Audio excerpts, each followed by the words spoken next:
I mean, aside from certain stats that I think are quite interesting, like the fact that they're number one in face-off percentage, which is I think is like the most underrated stat in hockey when you consider the point of hockey is to get possession and find ways to score goals. This team otherwise is kind of listless. There are more exciting teams to talk about in the Atlantic Division. Montreal stealing all the thunder. Well, what do you think about the fact that by losing Marner, they seem to have lost a lot more maybe than we anticipated?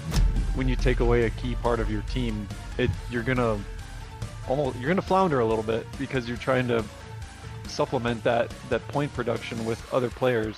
Like Matthew Nyes has to fill in a little bit more now. He has to be more present. And then the rest of the team, you get your third and fourth line guys that need to fill in now too. And I mean, this is a little bit different from what we're talking about currently, but like when you mentioned Bo Bichette and like it's baseball and hockey have the totally opposite spectrum of problems right now. Where baseball, it's just Toronto doesn't want to pay him what he wants or whatever it is, and then in the other spectrum, you have the Maple Leafs where they can't pay him what they want to pay him. I'm not gonna lie. This year, my my ability to watch the Leafs as vigorously as I have in the past has been tested.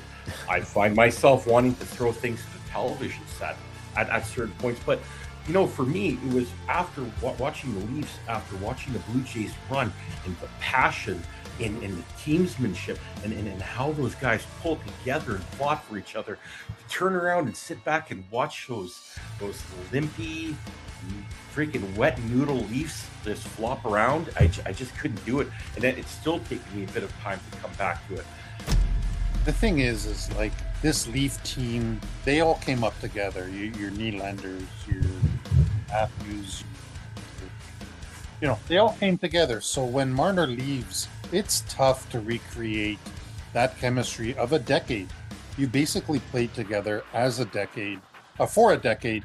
It kind of reminds me of, here's a nice 80s, 90s reference. It's like when Adam Oates got traded from St. Louis, Brett Hall was never the same. And as good as Craig Yanni was supposed to be, he just never filled that role. And Brett Hall, he never scored his 70 goals again.